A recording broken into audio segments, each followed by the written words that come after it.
Pendapatan dari sektor pariwisata terus digali anggota DPRD Banjarmasin.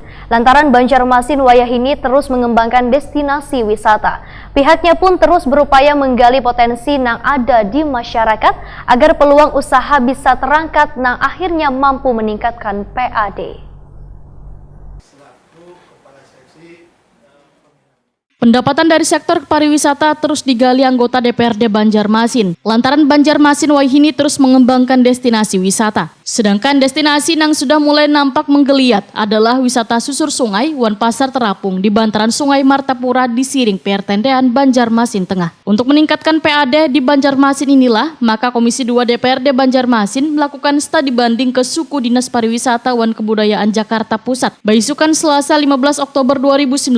Kabak Suku Dinas Pariwisata wan Kebudayaan Jakarta Pusat Eko Susyono Wahetakoni Prima TV usai pertemuan memadahakan kadahannya menyediakan dan memberikan fasilitas kegiatan maupun event termasuk pembinaan berkelanjutan bagi pelaku seni ataupun pelaku usaha. Namun pemerintah Jakarta Pusat juga memiliki perencanaan yang matang wan berkoordinasi dengan SKPD terkait. Pihaknya pun ujar Eko Susyono terus berupaya menggali potensi yang ada di masyarakat agar peluang usaha bisa terangkat yang akhirnya mampu meningkatkan PAD.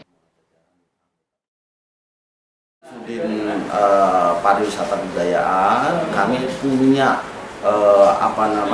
kerjasama dengan SKPD UKPD lain untuk membuat suatu kegiatan bisa berjalan dengan bagus, dengan baik, dengan perencanaan yang baik. Tentunya kami koordinasi dengan SKPD lain. Misalnya kami dari Pariwisata Budaya Jakarta Selatan menyediakan sarana hiburan. Kami koordinasi dengan Sudin UKM untuk menyediakan booth-booth untuk diberikan kepada masyarakat untuk mengisi acara, mengisi perdagangan, untuk mengisi souvenir-souvenir yang mungkin bisa menjadikan nilai tambah buat masyarakat. Nah, dari situ akan masuk PAD. Begitu pula istilahnya untuk mungkin dari masyarakat yang ada di Banjarmasin apa yang menjadi prioritas, apakah minuman, makanan, atau mungkin hiburan, itu yang kita gali. Dan masyarakat sendiri kita angkat potensi apa yang ada di masyarakat. Misalnya mereka seninya sangat tinggi, punya rasa seni tinggi, punya potensi, kita angkat untuk mengisi acara-acara tersebut. Jadi akhirnya semua masyarakat semua keangkat, baik dari hiburan, dari kuliner, terus dari perdagangan, itu semuanya akan menyatu di situ. Maka PAD akan mendatangkan PAD yang cukup untuk masyarakat di Banjarmasin. Sementara itu anggota Komisi 2 DPRD Banjarmasin, Bambang Yanto menyatakan, dalam segala kegiatan one event kesenian harus ada wadah berdagang gratis bagi pedagang, agar pengunjung bisa menikmati kuliner yang telah disediakan sembari menikmati hiburan yang telah ditampilkan, sehingga akan meningkatkan PAD bagi Banjarmasin. Yang dikatakan Ketua tadi, kita kepengennya apa yang dilaksanakan di DKI Jakarta Pusat ini.